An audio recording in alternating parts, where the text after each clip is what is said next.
Okay, we are going to discuss and have a conversation for another 30 minutes, and I hope that you're very attentive and please note down what you want to ask at the end of the panel. And as I had said before, when we when we first gathered here, the first way to reconnect problems and solutions is to provide examples. So I'm going to begin with the order in which we're seated, and we're going to ask each one of the ministers to please remember one natural disaster that you had in your country and to make an assessment of how this was managed and what was learned, what was the good thing, what was the bad thing previously in each one of them. Good afternoon. Good afternoon, all of you. And the the focus on disaster has to be seen not just what nature is generating, but what we human beings generate. In my experience as a commissioner of the Permanent Commission of the Contingencies in Honduras in the last 4 years in Honduras, I believe the strongest was the fire in the jail in Ciudad of Cumbayagua. 360 Hondureños lost their lives there, and this initiated a chain of complexity of care that we needed, because we needed to take care of the victims who were still alive. We needed to take care of the people who were in the hospitals and their relatives who had people inside the jail, and we also had to take care of the carbonized cadavers, the bodies. And also we had another fire in the markets of the capital, where several stalls in the marketplace disappeared in a matter of 2 hours, and we also had to manage the crisis of being able to reconstruct this and reactivate and rehabilitate the human drama that you live in one of these kinds of situations. It's very hard to understand, especially when you are with people who have lost absolutely everything they have, and people who have perhaps been in previously who have been estranged from their relatives because they were in jail. So to manage this whole cycle that has to do with taking care of these people, we had to set up a camp that was open for 96 days, and it was called Hope Campamento Esperanza, and where we had to take care of people, psychological aid, food, clothing, and all of that to 1,600 relatives of them who were waiting for their relatives to leave the morgue. But it was also saturated because they couldn't overcome. And thanks to the friends from different countries, we were able to Chile, Peru, Mexico. I'm sorry, Mr. Minister, even though this is not directly a natural disaster, I think it's important because of the fire that was set afterwards. Please, can you explain to us the construction details of the marketplace, because you probably learned something about the materials that had been used, because if I'm not wrong, the fire was disseminated precisely because of the materials that were probably flammable. What did you learn from that, and what changed after that? Well, in this kind of constructions, the service with the fire was caused by by a stove that was ignited and then inflamed the plastic stall that was next to it, and this is what caused the fire. So these are the things that we have tried since then to have in the construction building codes, to have a strict compliance with the new norms, and for fire prevention, that has to be foreseen and supervised as well, in terms of the pipes and all that. This was not just a hurricane, an earthquake, or a tremor, but there are different scenarios. What about the construction code? Was that changed specifically after the disaster? There was one that had been implemented in 2010, but there were new elements inserted into that, and then they put this as a cross-section element in different things to be more efficient. It was a very strong effort, and we have a national system for risk management, and we are now trying to pass a new law that will help that will include people who are lower-income families. Ms. Rodriguez, Minister from Argentina, you are from the Defense Security Ministry. It is different in Argentina, right? Security and defense, yes, we have different ministries. Well, from the point of view of security, what experiences have you lived through and that have served you in general? In fact, it's a pleasure to be here from my position right now. Thank you, and I have to, with due respect to the superintendent of Santa Fe, who gave a beautiful presentation about Santa Fe in this regard. I must say that I choose to mention the hydric emergency in Santa Fe in 2003, basically because the disaster of the flood, we had the rivers flooded, and we had half the population affected, the most vulnerable, and then the middle class as well. At that time, allow me to mention this a personal digression. I was there at the emergency response in 2003 as a member of the UNCTAD of the UN organization to work there. The organization of the response on a provincial, municipal, and national levels was there constituted then. Because of the hydric disaster, there was no other way of these agencies to be able to coordinate a response, an effective and efficient response. In 2003, we had just been from a economic, social, and political crisis in Argentina, important ones. And I think that in order to go to your question, when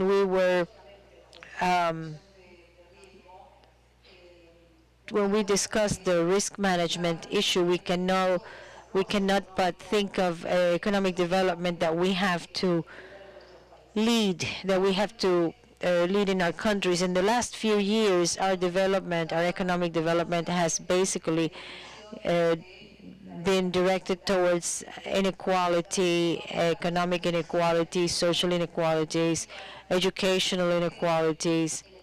And I think that at the center of our public policy, and I'm going to explain why it is security, but in our public policy for risk reduction, that is a cross-section of several ministries of the National Cabinet. The axis is specifically on the inclusion and economic development in our country, with inclusion and decrease of inequalities, and because inequalities increase vulnerabilities. And from another point of view, it also generates other problems. But how did you fight against inequality? By coordinating. I was saying this was a process. I wanted to explain the emergency of 2003 as a response that was totally inefficient, and today, 10 years later, from this policy with development and with inclusion, Santa Fe has been able to explain all the strategic plan that has developed since, and how at the national level the government has in all of these areas, and how the Ministry of Education coordinates, and but the Ministry of Defense, Ministry of Education, and Social Development and Health, there are several areas that are cross-sectional that have improved. And so the same emergency and that has been dealt with in a more efficient way. And now our response today, there are several problems, but our emergency response is completely different from then, and it's more effective and more solidary than the one we used to have in 2003. And I chose 2003 experience because the parameters of the inclusive policies of greater investment in education and several tools of social policies have contributed to vulnerability and have improved the risk management on a local and provincial level. I have another question, but since you said that 2007 you have other characteristics because of the flood of the rivers, the number of victims versus comparing 2003 and 2007, what's the difference? The event was different because one was flood and the other one was an emergency because of rainfall, and then too much rain in a very short time, and that's what created this problem. And there weren't that many victims in 2007. I not only want to mention this, but also the coordination and efficiency in the responses and better structures to face the adverse events. And from the Ministry of Security in our country, which is a federal country with 23 provinces and 4,000 municipalities, the effort of coordination and articulation of the cross-sectional areas in the 3 levels of government. Thank you.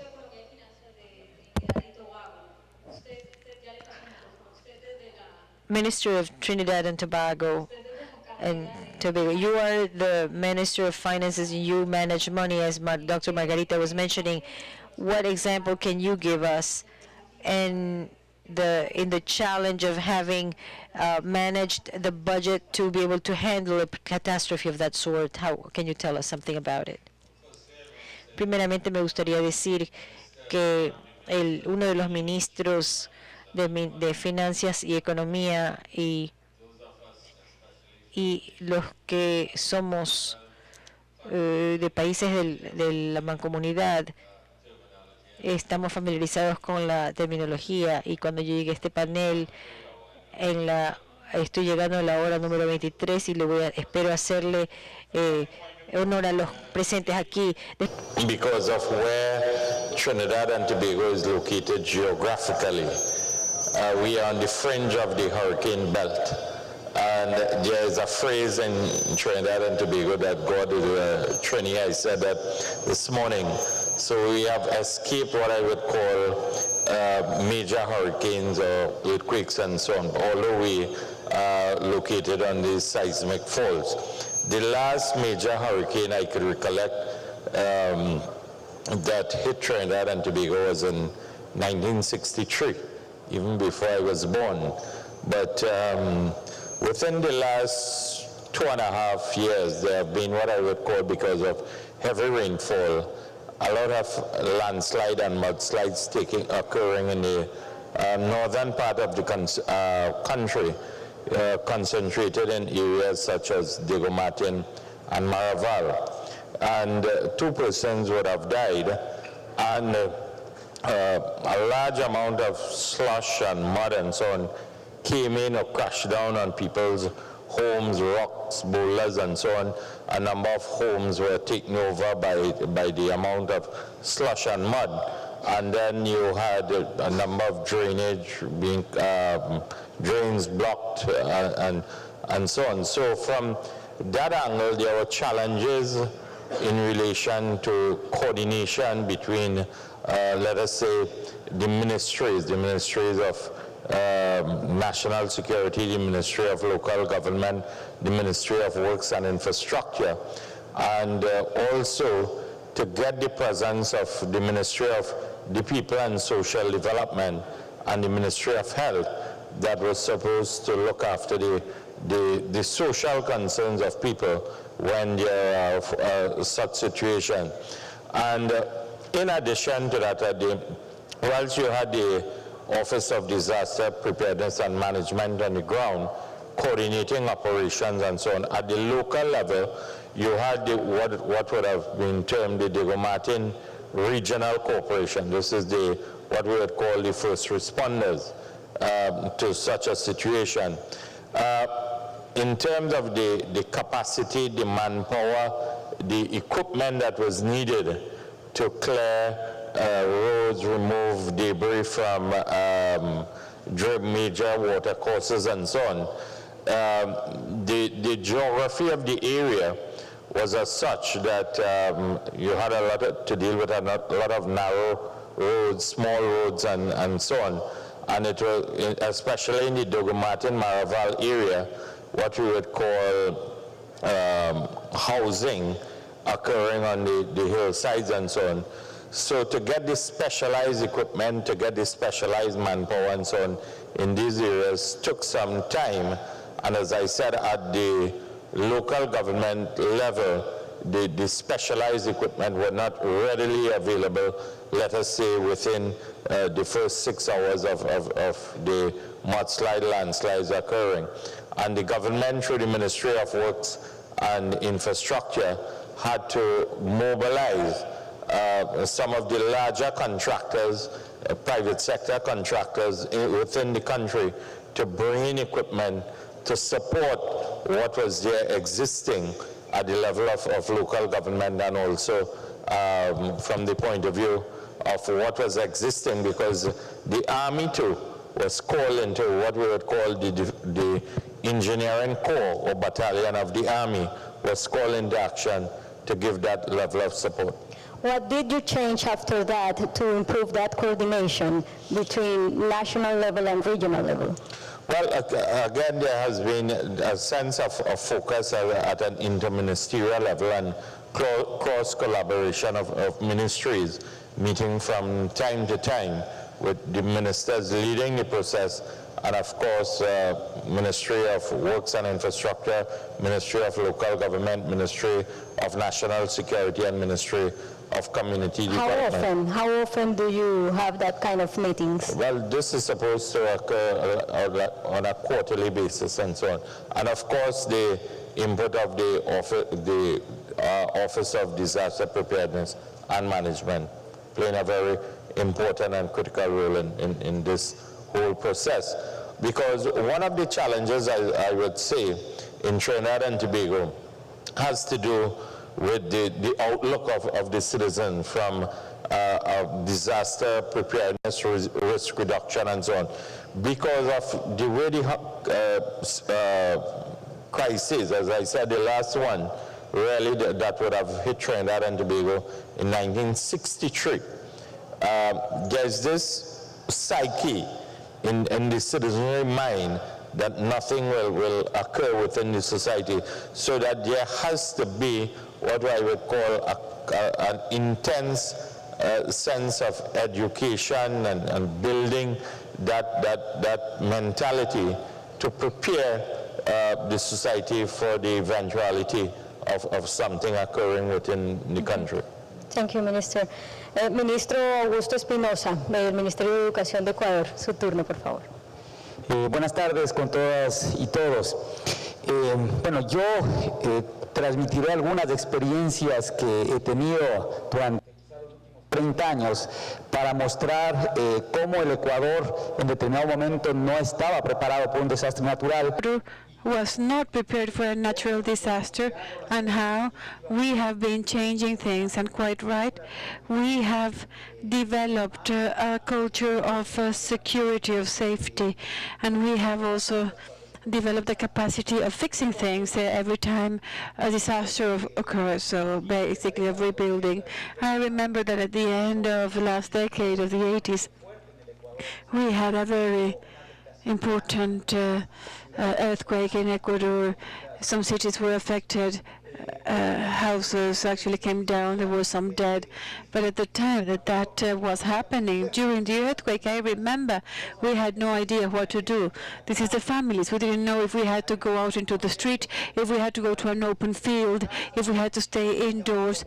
We did not know how to communicate with our family members who were outside. This happened at night. Many people were partying. I remember the young people were out. This was a weekend, and a lot of people were feeling extremely anxious.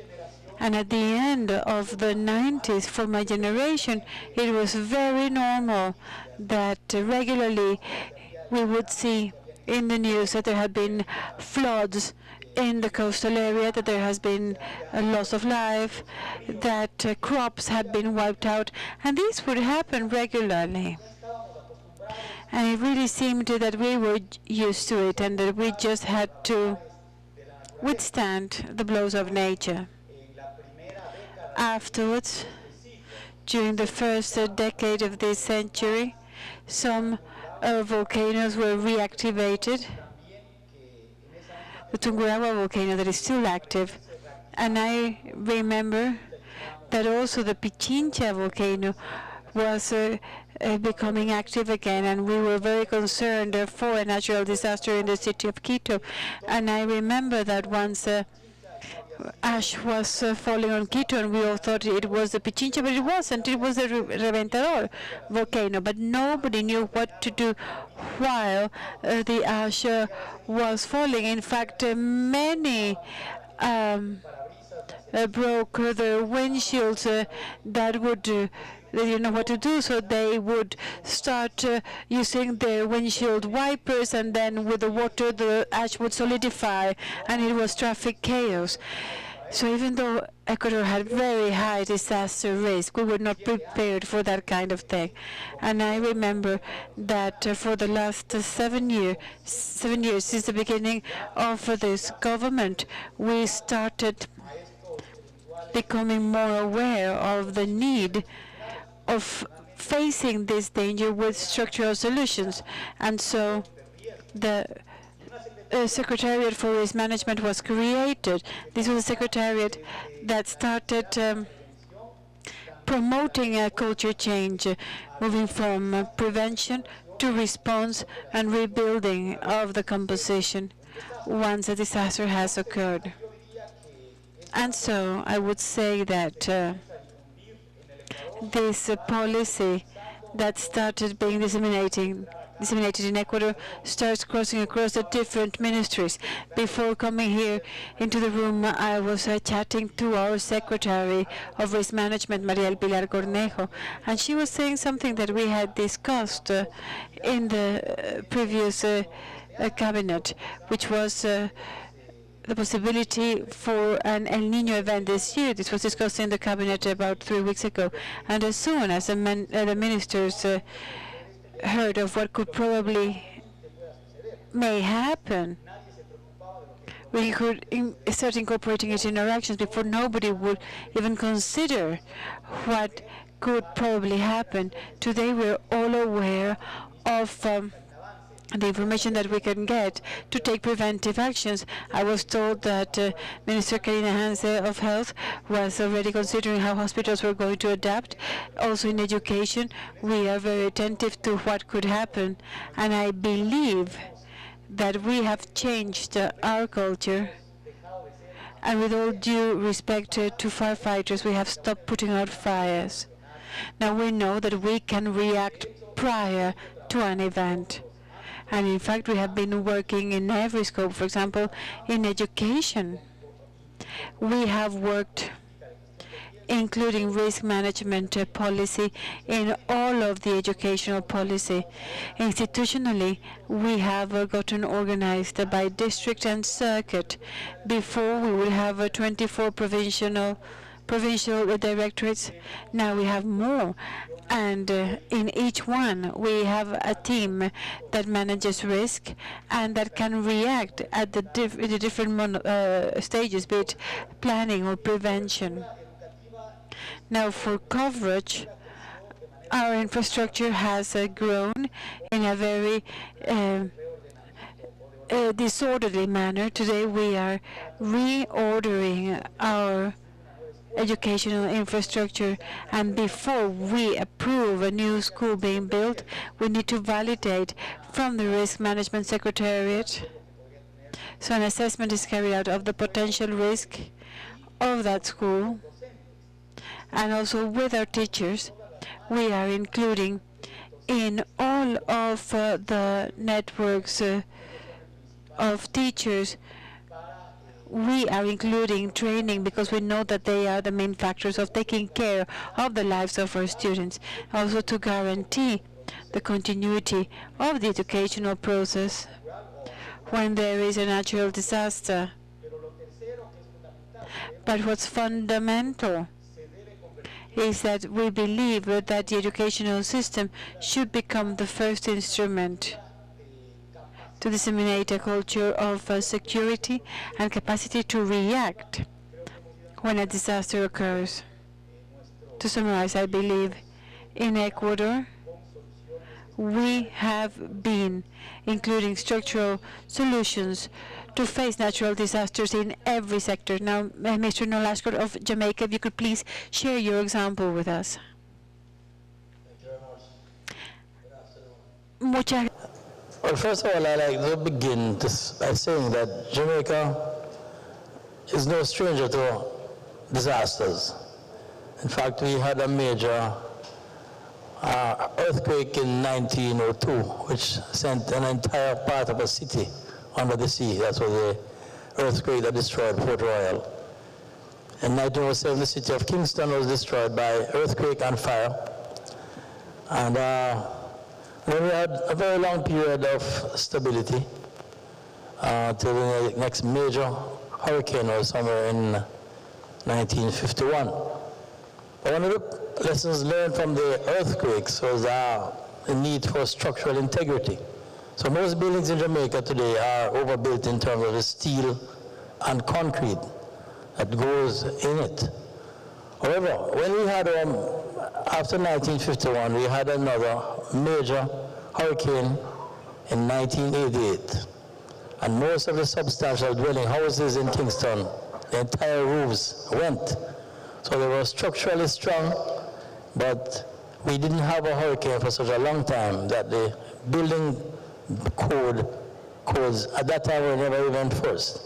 So many roofs just went, and we say Hurricane Gilbert was a roof hurricane. The last disaster we had was in 2012 when we had Hurricane Sandy, which essentially destroyed the eastern part of the country. That hurricane did significant damage to agriculture and houses of those persons who did not have substantial structure. And of course, those houses that were in low-lying areas or on the riverbanks were washed away. So we have had quite a bit of experience. And what we have done is to set up a whole range of disaster response capabilities. Every year in January, we treat January as Earthquake Awareness Month. And so the committees get together with the Office of Disaster Emergency Management and sensitize the country on earthquake dangers, and earthquake drills are done in schools and buildings and so on. In June, the National Disaster Committee meets to evaluate our preparedness for hurricanes. That committee is chaired by the Prime Minister and has all major ministries and agencies and civil society that we evaluate the capabilities of the country. Nevertheless, we still have difficulties in responding. We have, at the parish level, and Jamaica is divided into parishes, each parish has a disaster preparedness committee, which is chaired by the mayors. And so they have their own capabilities. And the idea is that centrally you can respond, but it is better always to have on-the-spot capabilities. So in the case of Hurricane Sandy, the committees went to work at the same time because the rest of the country was cut off. And so for quite a long time, we could only get to many areas by helicopter. But the committees on the ground did the work, and therefore they prevented loss of life and were able to mobilize local resources. In many cases, in the vulnerable areas, we usually pre-position equipment.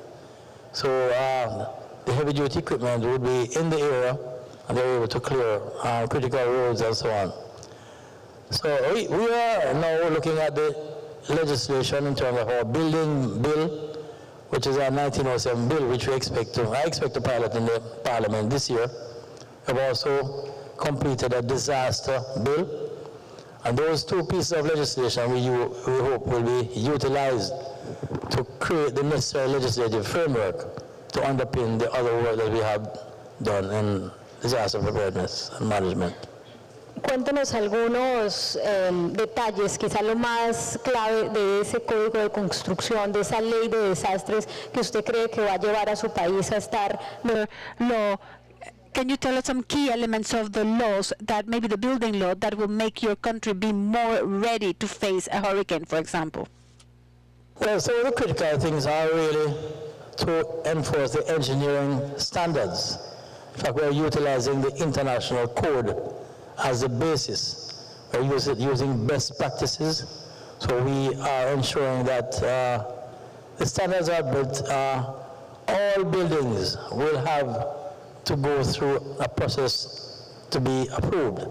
So they are submitted to the local authorities and they are sent to the various agencies right through up to be approved. Once they are approved, they are monitored in terms of the construction.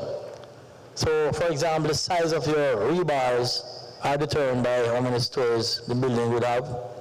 Also, a question of earthquake design buildings, so the buildings will be able to absorb 7.5 or better earthquakes, depending on the altitude of the building.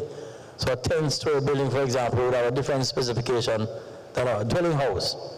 But each one has a specification based on the international standards and best practices. Gracias, ministro. Ya casi vamos a... Thank you very much, Mr. Minister.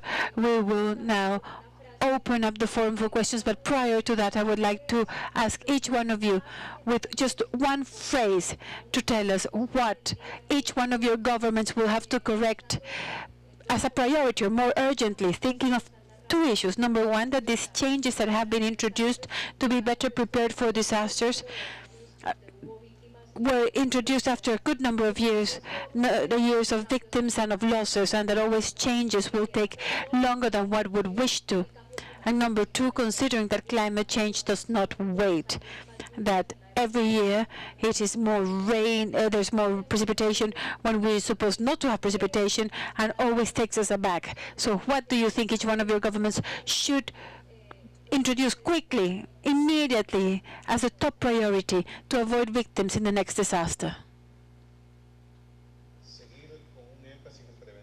Continue an emphasis on prevention and building awareness of the population, in the population, of the risks that we face. We have a pending challenge, which is the regulatory framework. It is a national civil protection law, which I think is the most immediate challenge. And the other thing that I would like to mention has to do with rendering it more visible in the media and in different informal channels, risk management issues and prevention for all of the population. Understanding that in these 20 years, and from the victims and disasters that we have experienced, the civil society, the organizations, institutions, agencies of the United Nations system, and the civil society, NGOs, private companies, have led and are being trained and sensibilized on everything that has to do with being a part of the solution and working towards a better response. Minister.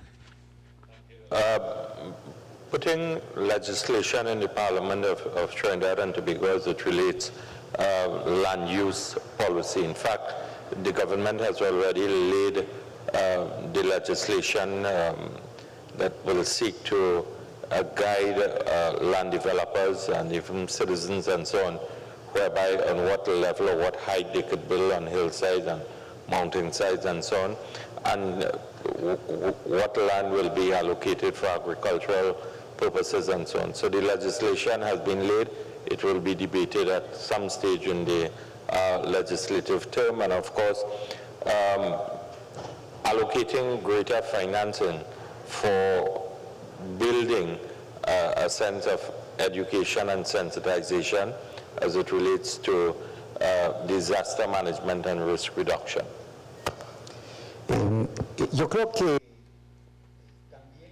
I believe that in Ecuador it is also necessary to have a regulation that avoids the anarchic growth of many cities and new human settlements that are not allowed. So I think we should carry out a coordinated work at the different government levels.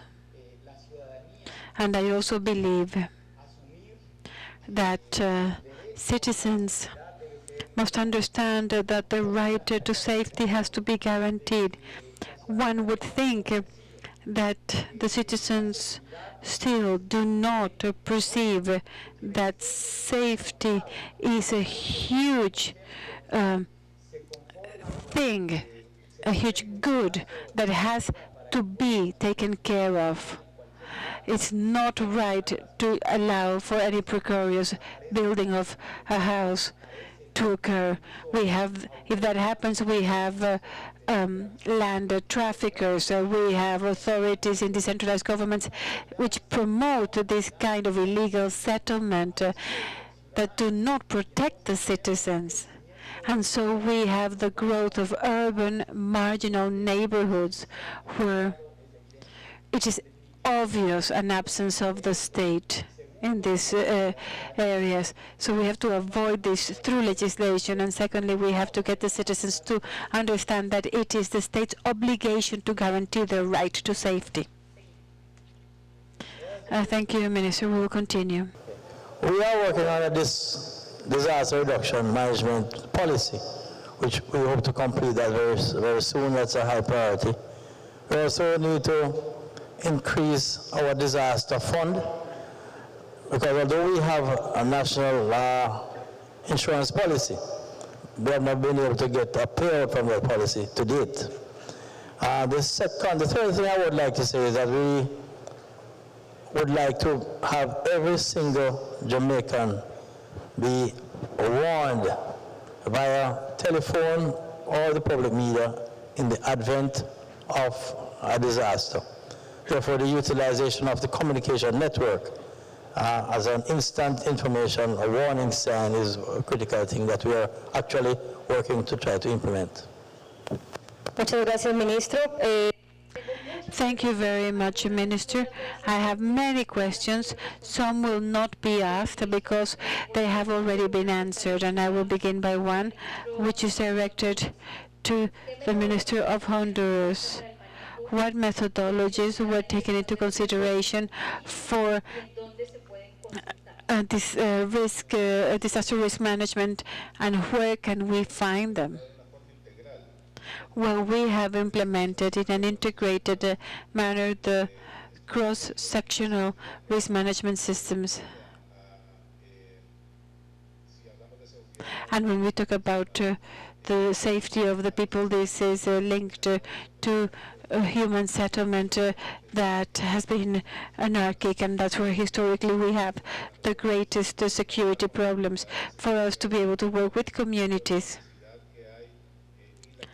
and letting them know the need that exists and the credibility of the regulation institution has allowed us to go into areas where historically it has not been safe, and we can do so with credibility. The systems can be found in the COPECO website, as well as within the institution. There are projects that work with communities in establishing physical works, but also not structural works, such as strengthening of municipal emergency committees, local committees, as well as these actions, the actions that to the benefit of the population. I have many questions for the Minister of Education of Ecuador. They are not really about the topic, so those I will be giving you. I will not read them, only those that have to do with disasters. Now, considering that educational centers are used as provisional shelters in the case of a disaster, how is the education system prepared for this? You were saying, you were speaking recently of how to avoid the loss of lessons in an emergency, but when you need to use classrooms and schools for shelters for families, what do you do? Yes, with the Secretariat for Risk Management, we have identified which are the establishments that could be used as shelters in the case of a disaster. In the moment of an emergency, the priority is not for school not to be interrupted, for the school year not to be interrupted. The emphasis and the priority is to protect the citizens, the people in a situation of a disaster. But what we want is to try to get back to normal as soon as possible. One of the things we're working on right now with the Secretariat of Risk Management is to have alternative shelters. For example, to use coliseums, sports infrastructure, which when used will not necessarily imply that we will need to suspend our schooling activities. But this is a process in which we are still working with the Secretariat. This other question is not focused, but I will ask it directly to the Minister of Jamaica.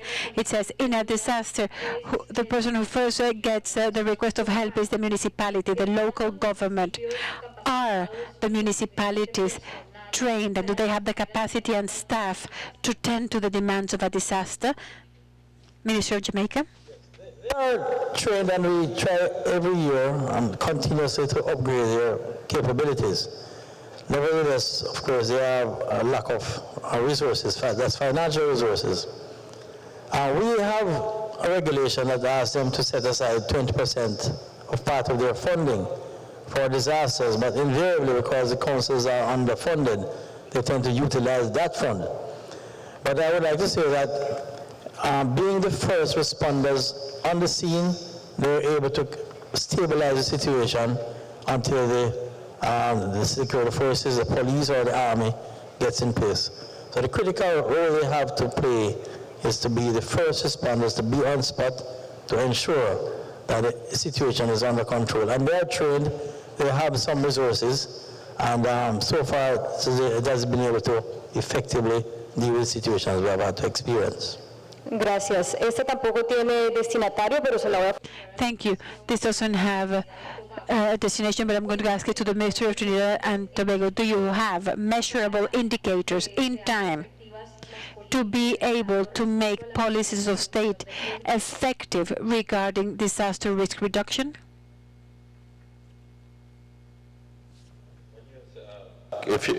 Could you clarify when you say indicators in terms of measurement in relation to responses? I think the person who wrote says if you have a limit, time frame to be successful applying that policies.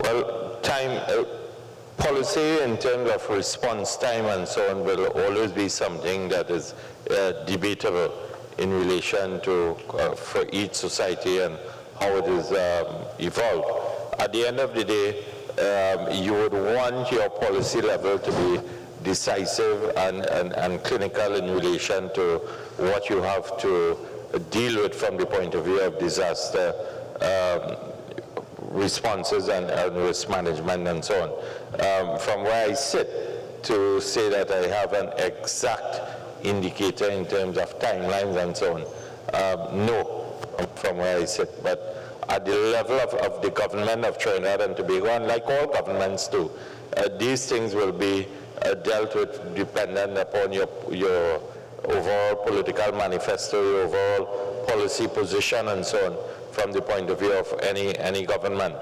And like all things being equal, it has to do with a sense of the political will and also the level of monies that are to be allocated and so on. And sometimes even the most trained and the most equipped and the most developed societies, based on the magnitude of a disaster, an entire society could freeze it.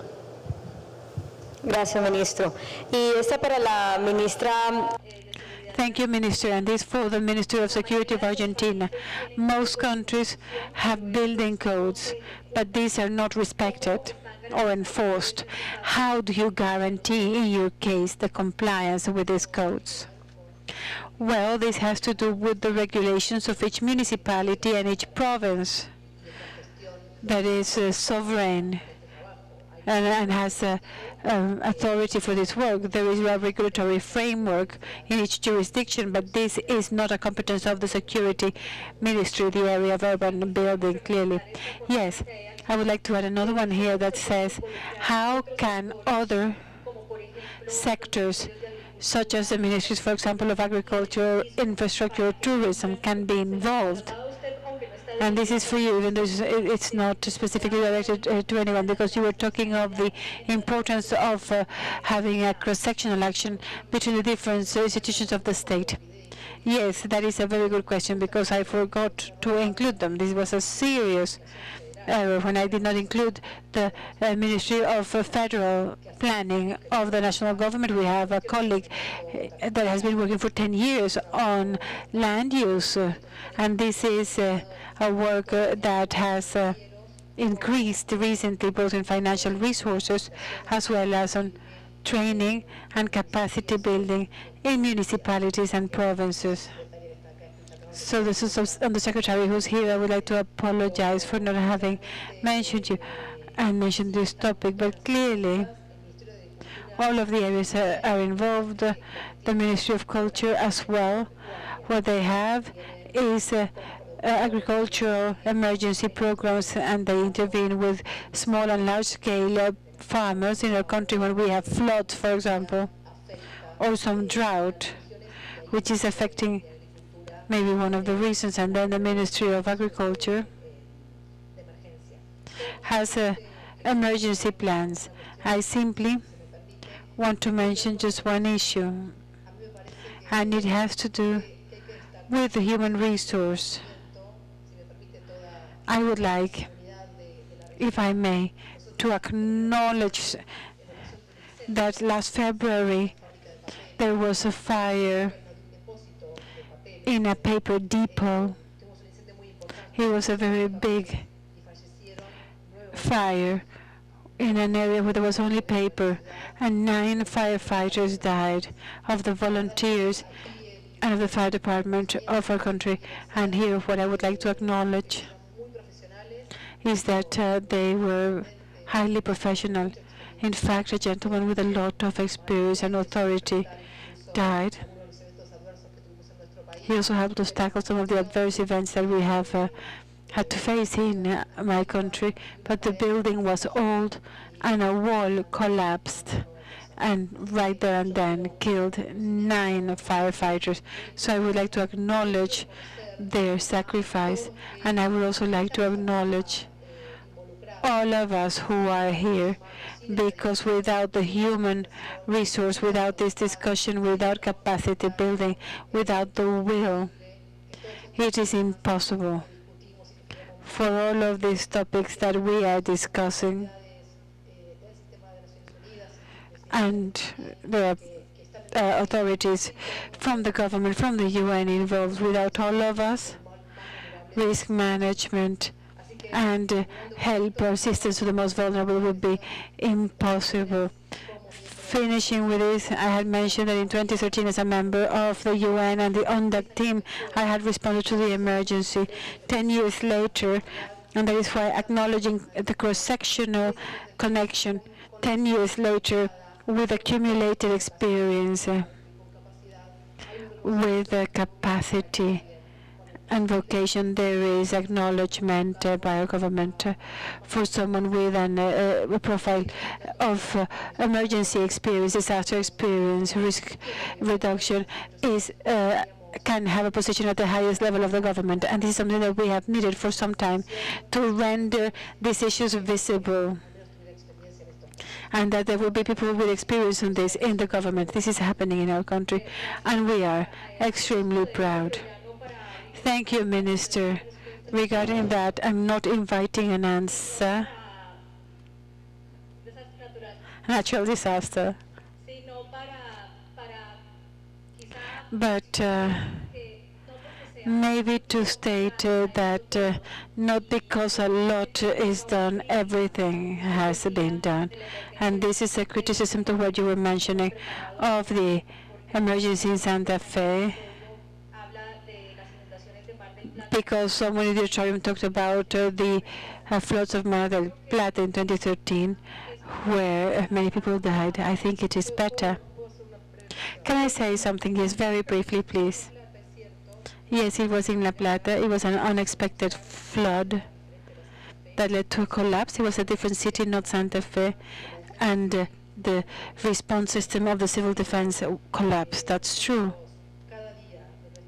Every day of our management, we regret this and we think of those people. But it is true. Santa Fe it got better, but then in this place it was a lot of water very fast, and many people died immediately, especially elderly people. There are many questions. We will not be able to read them all, as the minister says. We will need all day long to do so, and I am going to give the floor to you, Margarita, Dr. Margarita, because there are two questions for you. And one of them is that there is someone who's asking if there should be fines, penalties, so that this doesn't happen again, because it has been mentioned that year after year, with natural phenomenon, even not the unexpected but the expected, we see numbers of victims, which of course are not satisfactory. And the other question is if the issue of education to prevent risk is truly being dealt with, if teachers know where tectonic plates are, if it is included in the syllabus of students from when they are very young, what they need to know to be able to react to a disaster. Now that is it, because there's another 15 and we won't have time to answer them. Thank you. I will do it in English. On your first very important question, should there be punishments for I think omissions and for not doing what one is actually supposed to be accountable for doing. You know, in many countries, and this actually goes also to the transversalidad, there are already, if you think about environmental legislation, in many local governments, if a local government does not take precautionary measures, something happens. We increasingly see that the public or an individual can take action on a legal basis. So I think, you know, I don't think where we are in the process now that anyone I can see extreme cases, but to say yes, there should be punishments require a lot more than stating there should be punishments. Because if you look into the legislation that countries have, you will see, and this is of course the theme that is coming up again and again, including from the disaster managers themselves, saying our institutions are not yet well designed enough so that I know what I'm accountable for and what somebody else is accountable for. This is the risk governance discussion that is going on in every region in the world, is that the responsibilities all too often are too distributed for even those who wish to be accountable to have the instruments to do it. So I think the question, give it another cycle of establishing a much clearer understanding of risk governance at national level, and look at how it fits with other legislation, and I think you will see that the stars are coming together and accountabilities will be much better followed through. On the education, I would say that most of, I would like to say this here, that if I ask an audience, if there is only one thing you can recommend we need to do more of, it's education that comes up. And it's education formally, education informally. So no, I don't think, speaking in generalities, not the Rennie speaks, I don't think teachers are very well equipped to look into the depth of risk. But this is not one teacher's responsibility, it's our responsibility to ensure that risk goes into lots of subjects in the education system, into geography, physical sciences, sociology, history of countries. When you know your disasters, you learn from them. So I don't think there is a very straightforward answer. Also, in most countries of the world, still at university level, engineers are leaving their engineering degree without having discussed risk. Agronomists, water managers, social scientists, risk management is missing in all this education. So public awareness education, but the mainstreaming of risk into the education system, I know what they say. They say, oh, it's so difficult, it costs money, and they are protecting. But I can see it is entering into the consciousness, and now we've taken help by the science community, the academics, and say, please do this work at your level of the system. So I think where there have been successes is to integrate in school self-protection measures, emergency measures, just like you were mentioning, many children and teachers know how to protect themselves in a situation of crisis.